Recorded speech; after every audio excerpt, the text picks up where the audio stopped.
Dans cette vidéo, je vais te montrer comment placer efficacement ton stop loss et ton take profit. C'est un élément essentiel de tout plan de trading. Les conseils que je vais te donner sont valables pour n'importe quelle stratégie et sur n'importe quelle unité de temps. Et comme d'habitude, je vais te montrer des exemples précis pour que tu puisses appliquer ces conseils immédiatement. Mais avant ça, n'oublie pas de mettre un petit pouce bleu pour supporter la chaîne. Et surtout, n'oublie pas de t'abonner parce que j'ai encore plein de vidéos qui arrivent qui vont t'aider à développer tes compétences de trader.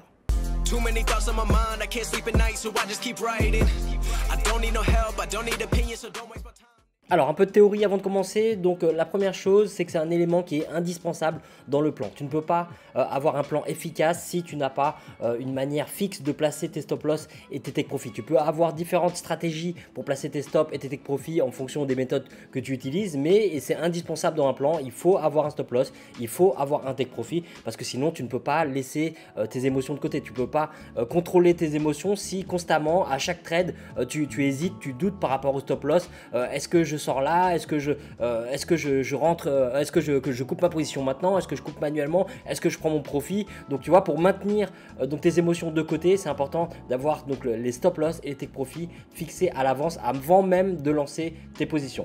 Donc le ratio risque-profit, il y a une vidéo sur ma chaîne si tu veux en savoir un peu plus. Mais en gros, c'est très important sur le long terme d'avoir un ratio risque-profit positif. Et si tu n'as pas un stop-loss et un take-profit qui sont déterminés de manière fixe, tu ne peux pas calculer ton ratio risque-profit.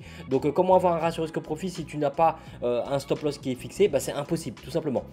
Donc c'est déterminant pour la réussite dans ton trading. Tu veux un bon ratio risque-profit, donc tu veux avoir une manière de placer tes stop-loss et tes take-profit pour pouvoir calculer ce ratio et donc lancer tes trades en ayant les meilleures probabilités.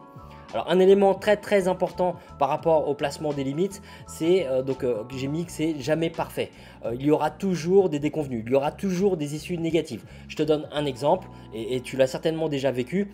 Le prix arrive au niveau de ton stop loss il tape ton stop et il se retourne et finalement il va dans le bon sens. Ça arrivera même avec un bon placement de stop.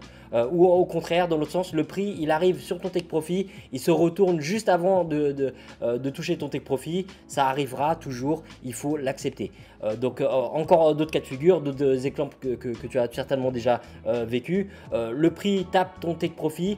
Donc tu gagnes le trade, mais le prix continue dans le bon sens et tu laisses beaucoup d'argent sur la table. C'est pas une erreur de ta part, ça arrivera toujours. C'est pour ça que j'ai mis que c'est jamais parfait. Tu peux avoir des stratégies de placement de limite plutôt agressives avec des stops plus courts ou tu peux avoir des stops plus larges. Il y a toujours des avantages et des inconvénients dans la manière de placer tes stops. Le tout, c'est qu'il faut que ce soit fixe. Il faut pas s'éparpiller en hésitant à chaque fois en se disant tiens, sur ce trade, je vais placer mon stop d'une manière. Le trade d'après, je vais placer mon stop d'une autre manière. Tiens, je vais prendre un take profit d'une telle manière. Puis le trade d'après, je vais prendre un take profit d'une autre manière. Je vais prendre plus, je vais prendre moins. Il faut que ce soit fixe pour justement que tu aies cette protection par rapport à tes émotions. Même si on ne peut jamais éliminer à 100% nos émotions, c'est important d'avoir en quelque sorte ce bouclier pour maintenir à l'écart au maximum nos émotions. Alors fixe ou mobile, quand tu peux placer tes limites de manière fixe, te dire voilà mon stop loss je vais le placer de telle manière, ça je vais te montrer après dans les graphiques, ou tu peux avoir des placements de limites qui sont mobiles. Mais une chose à retenir, c'est que quand le placement il est mobile, ça va toujours dans un seul sens. On ne va jamais reculer un stop, ça tu as déjà dû l'entendre, on ne va jamais agrandir notre stop loss une fois que c'est fixé. On peut avancer le stop en profit ou le mettre à break-even. Donc on peut dans ce sens-là, on peut avoir un trailing stop par exemple, un stop mobile. Pareil pour le take profit, on peut avoir une gestion de notre take profit qui fait que on va avancer au fur et à mesure notre take profit. On peut faire du pyramidage, etc. Il y a pas mal de stratégies par rapport à ça. Ça c'est encore autre chose. Mais dans tous les cas, on va avancer dans un seul sens. On ne va jamais agrandir notre stop loss. On peut aller chercher plus de profit. On peut au fur et à mesure avancer notre take profit jusqu'à ce qu'il y ait un élément technique clair qui nous dise qu'il faut à ce moment maintenant couper le trade, mais on ne va jamais par exemple réduire notre take profit parce que en réduisant notre take profit, on réduit aussi le ratio risque-profit. Donc le stop loss, on l'avance toujours en profit et le take profit, on l'avance également toujours en profit et on ne le réduit jamais. Et donc pour placer nos limites, que ce soit le stop ou les take profit, on va donc se fier à nos barrières techniques. Les barrières techniques, ce sont les zones de valeur, les zones clés qu'on a vues dans la vidéo précédente. Donc si tu l'as pas vu, je mettrai le lien sous la vidéo. Mais en gros, donc les barrières techniques qu'on a vues, donc les zones de valeur qu'on a vues sur cette vidéo là, on va se servir de ça pour fixer aussi bien nos stop loss que nos take profit. Alors, un dernier élément que j'ai oublié de mettre dans le slide, tes limites, tes profits, tes stop loss, tu ne les fixes pas de manière arbitraire. Tu te dis pas, voilà, parce que la question revient souvent, on me demande toujours combien de pips pour le stop, combien de pips pour le take profit, etc. On ne le fixe pas de manière arbitraire. On se dit pas, ah bah moi mon stop de toute façon il fait 30 pips, il fait 20 pips, parce que ça c'est une manière qui n'est pas réellement efficace. On peut optimiser tout ça. Tu as une moyenne à peu près en fonction du style de trading que tu as, donc que tu sois en swing ou en intraday, tu sais que tu as à peu près une fourchette par rapport à la taille de tes stops et de tes take profits, mais tu vas aller chercher donc les barrières techniques dont je viens de parler pour rendre ton stop ou ton take profit plus efficace. Parce que tu sais que ta position, elle est protégée de manière plus efficace si tu mets ton stop derrière une barrière forte qui peut protéger ta position et qui peut donc renverser le prix. Pour le take profit, c'est pareil, tu sais que tu as plus de chances d'optimiser ton trade si le prix il va aller jusqu'à la prochaine barrière technique. Donc en gros, c'est tout ça pour te dire que c'est du cas par cas. À chaque trade, tu vas adapter ton stop, tu vas adapter ton take profit en fonction de ces barrières techniques. Allez, je te montre maintenant dans les graphiques. Alors, premier exemple, donc déjà, bien sûr, il faut choisir les barrières techniques, les zones de valeur que tu vas trader, hein, ça je te l'ai expliqué dans la vidéo précédente. Donc là, comme tu peux le voir, j'ai choisi les barrières institutionnelles, les points pivots et la moyenne mobile 200. Donc là, par exemple, on va imaginer que tu es dans une situation d'achat, mean reversion, suivi de tendance. La tendance elle est haussière. On va trader en harmonie avec cette structure-là. On cherche une pattern d'entrée par rapport donc à la zone de valeur des 1,20. Ça, c'est la zone de valeur qu'on va trader. Et donc, par exemple, ici, qu'est-ce qu'on a comme rejet? Alors, on en a plusieurs. On a par exemple, donc là le plus clair, c'est quoi? C'est cette situation d'inside bar. On a tous ces haramis qui sont englobés par cette bougie mère. Donc, on va imaginer qu'on trade cette situation d'inside bar où on va trader à la cassure de la bougie mère ici. Donc, notre entrée, elle se fait ici. Donc, on prend une position d'achat à ce moment-là. Donc, on se dit à partir de là, on rentre en achat. Donc maintenant, où est-ce qu'on va placer nos stop loss? On commence par le stop. Le stop, comme je t'ai dit, on va chercher différentes barrières techniques. On ne va pas mettre notre stop derrière la zone de valeur qu'on trade. Ça, tu vois, il faut éviter. Donc là, même si on voit bien que le prix n'est pas revenu, il ne nous aurait pas sorti, ça arrivera régulièrement que le prix il vienne taper ton stop avant de continuer. Donc on ne va certainement pas le mettre juste en dessous des 1,20. Donc qu'est-ce qu'on a comme barrière technique en dehors de cette zone de valeur qu'on va trader? On a la moyenne mobile qui nous sert de zone de valeur. Donc déjà, on a une première barrière technique qui protège notre position. Mais si on met le stop juste en dessous de la moyenne, et ben ça revient au même que de mettre derrière le précédent bas. D'accord? Et mettre derrière le précédent bas, on sait que ce n'est pas une bonne idée parce que c'est ce qui est enseigné partout dans les bouquins, etc. Et donc souvent, les institutions viennent chercher cette liquidité qui se trouve en dessous du précédent bas. Donc la moyenne mobile, si elle avait été un peu plus bas ici par exemple, tu peux te dire, bon bah voilà, je vais me payer la moyenne mobile en plus comme barrière technique et je vais mettre mon stop derrière cette moyenne mobile. Donc là, donc comme je t'ai dit, on ne va pas la prendre en compte. Qu'est-ce qu'on a d'autre comme barrière technique plus loin? On a les instits intraday. Là, on est en swing, on est en H4, donc on ne va pas trader ces zones-là, mais on peut s'en servir pour placer nos stop loss et nos take profit. Donc l'instit intraday, 20, 50, 80, on a les 80 qui sont là. Donc déjà, première barrière technique. Donc si tu veux un stop agressif, tu peux le mettre derrière les 80. Donc tu mets 2-3 pips en dessous. Par exemple 78, 79, etc. Et donc là, tu te dis, bon bah voilà, j'ai un instit intraday qui protège ma position. On va le faire, voilà. Par exemple ici, alors 2-3 pips près, on s'en fout. Donc tu le mets en dessous des 80. Tu as quoi comme barrière technique? Donc si tu rentres à ce niveau-là, tu as donc la zone de valeur. Donc qu'on trade, tu as la moyenne mobile et tu as l'instit intraday à 80. Donc déjà là, tu vois, tu as 3 barrières techniques, même si la première, donc c'est celle, on va pas se fier à celle-là, mais ça reste une barrière technique. Tu as 3 barrières techniques et donc si tu cherches un ratio risque-profit donc positif d'au moins 1 pour 2, tu vas, voilà, là on a un ratio de 1 pour 2. Et donc là, quand tu regardes le take profit, alors si on descend sur la première barrière institutionnelle, on a un ratio de combien? De 1,75. C'est tout à fait acceptable. D'accord? Le grand minimum, on va dire, c'est 1,5. Mais 1,75, c'est tout à fait acceptable. Si tu as que des trades avec un ratio de 1 pour 1,75, c'est très très bien. Donc bien sûr, on va essayer d'optimiser pour chercher plus. Mais si tu as un ratio de 1 pour 75, ça va très bien.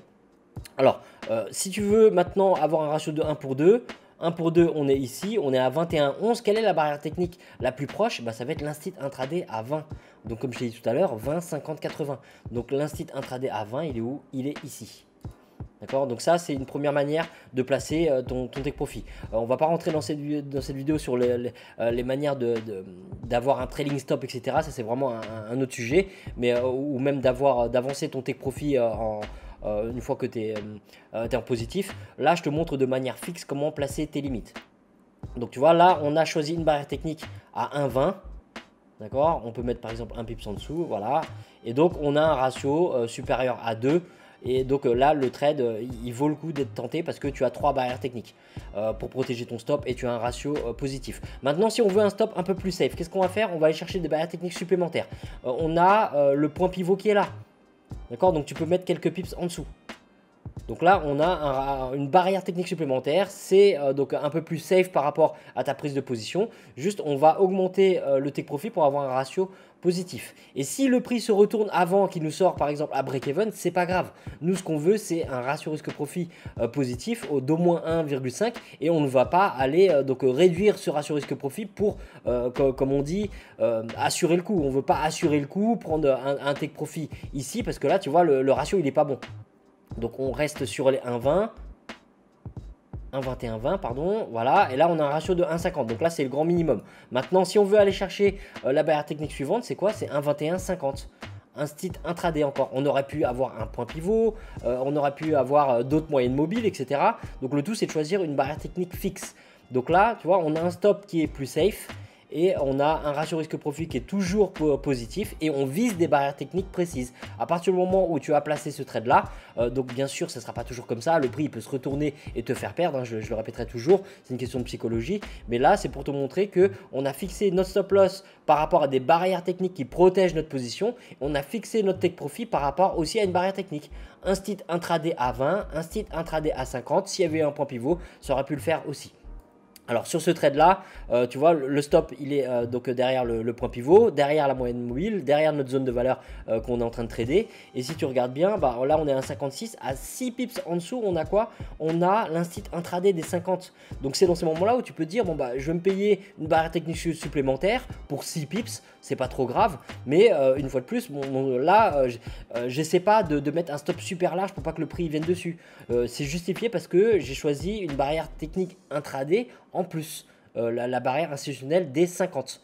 Donc là, le stop, le take profit, si on le laisse là, qu'est-ce qu'on a? On a toujours donc un ratio de 1 pour 76. Donc tu vois, c'est complètement valable. L'erreur à ne pas faire, c'est d'aller, une fois que tu es en profit, couper prématurément ton stop ici en te disant ah bah oui, mais c'est une barrière technique forte, c'est une barrière institutionnelle des 100 pips, donc je vais couper ma position ici.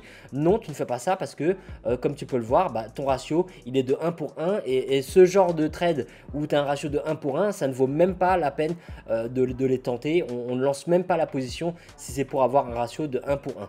Donc on regarde en profit les barres techniques à un style intraday, 1,35, non c'est toujours pas bon, ça vaut pas le coup. Barrière technique 1,50, là oui ça vaut le coup. Et si on va chercher une barrière technique, la barrière technique suivante, bon là c'est 1,80. Voilà. Et donc là, par exemple, en repoussant ton ratio, en cherchant un ratio plus important, l'inconvénient, parce qu'il y aura toujours des avantages et des inconvénients, c'est que bah, plus tu vas chercher un gros ratio, plus le prix va se retourner et de sortir régulièrement à break-even. Donc ça, il faut l'accepter. Donc là, ça fait partie de ton plan. Est-ce que tu vas chercher donc un ratio par exemple de 1,75 en cherchant la barrière technique à 50 et là tu auras un petit peu moins de chances de te faire sortir à break-even, ou bien tu vas aller chercher un ratio absolument de 1 pour 2 et là la barrière technique suivante c'est la barrière intraday à 80. Donc tu vois, le plus important à retenir, c'est que ce soit notre stop loss ou notre take profit, on se sert de ces barrières techniques, de ces zones de valeur pour aller fixer. Donc on va pas se dire, ah bah, tiens, d'ailleurs, il y a d'autres zones de valeur comme les précédents hauts et les précédents bas. Donc là, par exemple, on pourrait dire, tiens, il y a un précédent haut ici, qu'est-ce que ça donnerait si je le place là? Bah c'est bon, hein, j'ai un ratio de 1 pour 1,76, 1 pour 1,76, ça le fait. Et donc, tu vois, on a l'instit intraday qui est à 50 ici, on a le précédent haut qui est ici, c'est une zone de valeur qui est forte, donc ça peut le faire. Donc là, je te montre par rapport aux barrières institutionnelles, mais on peut très bien utiliser les précédents hauts et les précédents bas. Alors, je te montre quand même un petit exemple en intraday, mais c'est vraiment exactement la même chose, le principe est le même. On va aller chercher des barrières techniques pour placer nos limites. Donc là, on va imaginer que, tu vois, on prend un setup d'achat ici par rapport au retour à l'équilibre, on a une belle surextension. Même si là je te montre un setup de retour à l'équilibre, c'est vraiment valable une fois de plus, je le répète, mais c'est valable avec n'importe quelle stratégie, quelle que soit la stratégie que tu emploies, tu peux te référer aux barrières techniques qu'il y a sur ton graphique pour placer tes take profit et tes stop loss. Donc là tu vois, on va prendre un setup d'achat et bien sûr le prix il aurait pu aussi chuter, mais là dans le cas précis on va dire que on prend un retour à l'équilibre.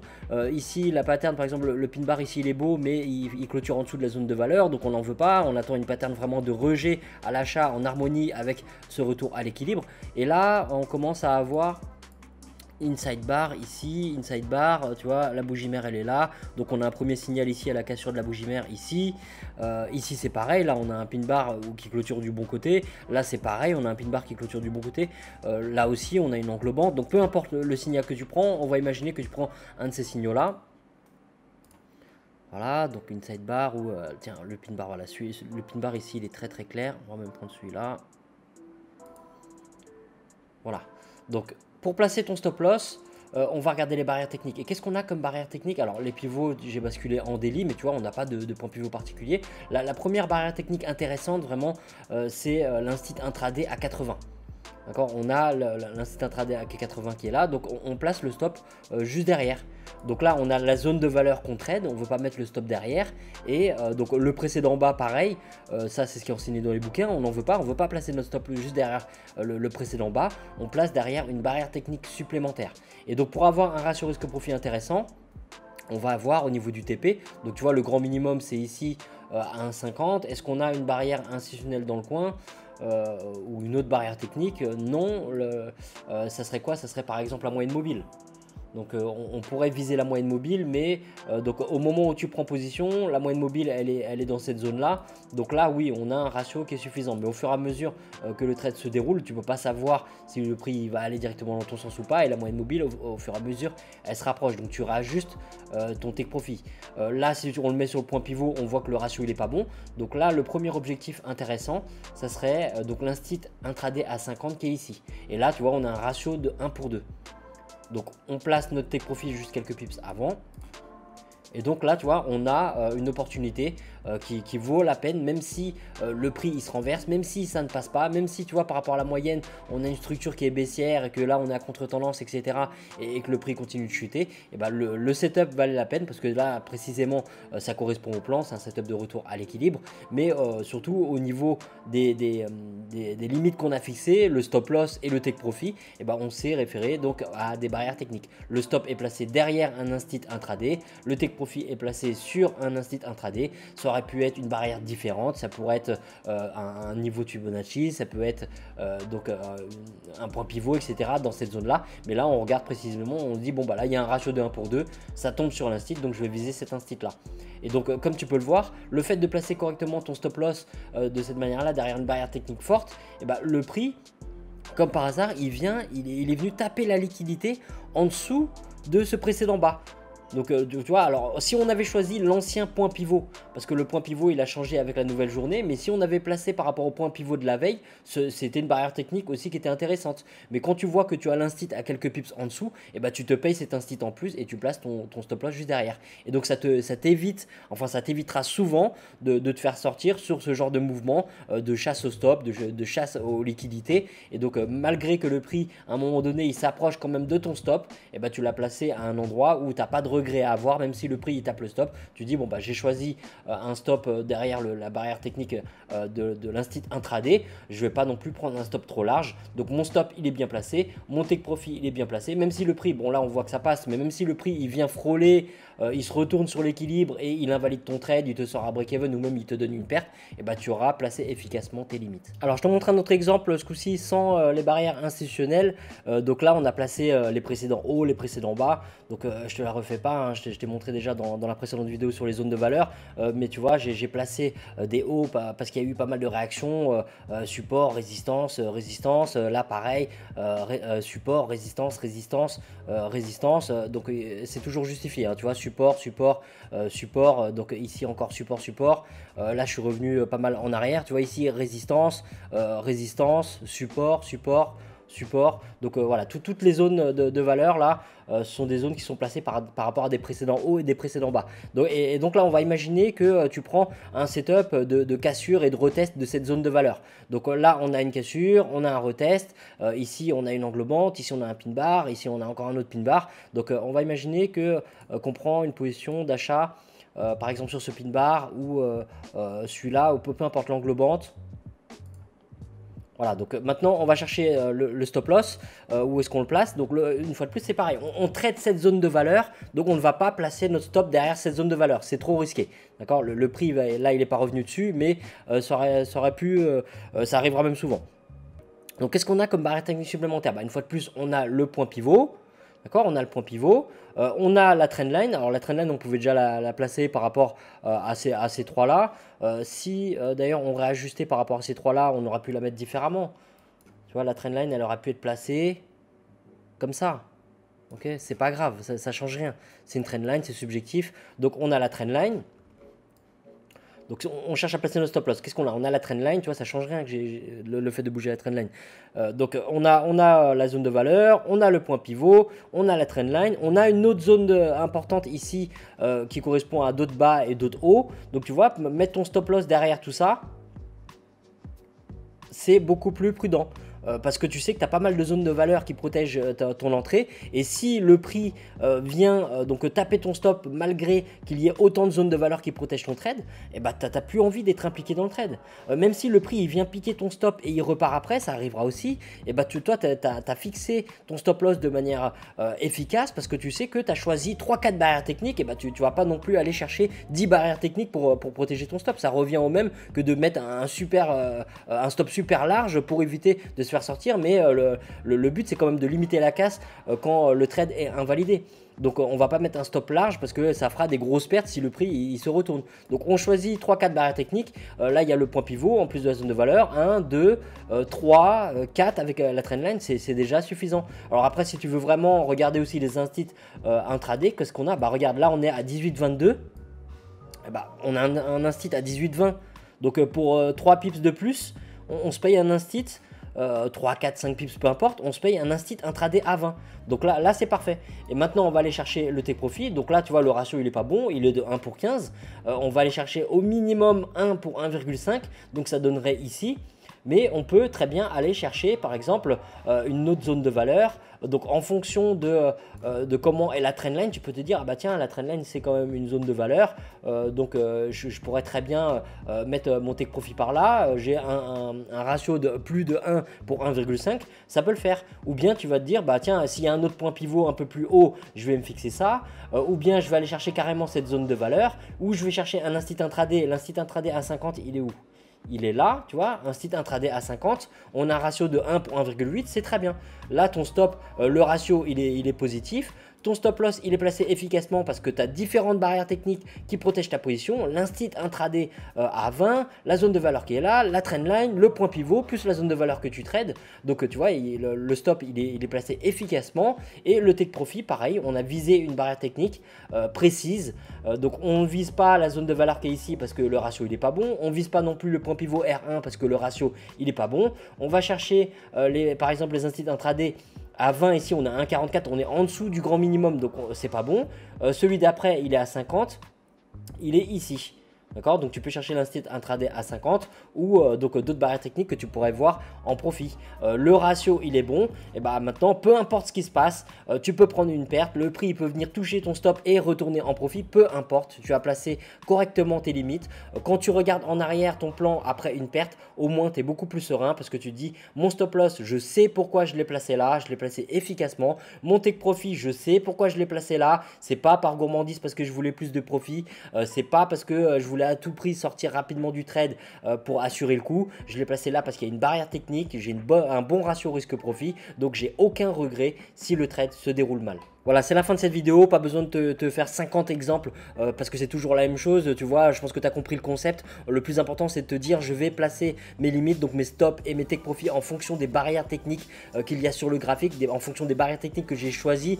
Tu n'es pas obligé d'utiliser les mêmes que j'utilise, mais va toujours chercher des zones de valeur pour fixer tes stops et tes take profit et ajuste ces stop loss et ce take profit en fonction de ton style de trading. Si tu es plus agressif, tu vas aller chercher moins de barrières techniques au niveau du stop loss. Le tout c'est de ne pas mettre ton stop derrière la zone de valeur que tu trades. Et au niveau du take profit c'est pareil, tu peux aller chercher des home runs et viser des gros ratios de 1 pour 3. Il faudra juste accepter que tu te feras sortir plus souvent à break-even. Donc après par rapport au placement des stops et tes profits, il y a encore d'autres stratégies possibles, hein. Tu peux aller manager différemment, déplacer ton take profit pour avoir encore plus de profit et te dire je vais couper manuellement s'il y a tel indice technique, etc. Ça c'est encore autre chose, mais là tu as déjà les bases pour placer efficacement ton stop et ton take profit. Le tout c'est de bien choisir les barrières que tu vas trader et te référer à ces barrières là pour placer tes limites. N'oublie pas de cliquer sur le lien sous la vidéo pour récupérer les 4 e-books et recevoir 50 conseils par mail qui vont t'aider à faire décoller tes résultats. Voilà, j'espère que cette vidéo te sera utile dans ton trading. Pense à mettre un petit pouce bleu pour supporter la chaîne et surtout n'oublie pas de t'abonner si ce n'est pas déjà fait. Allez, bon trading à toi.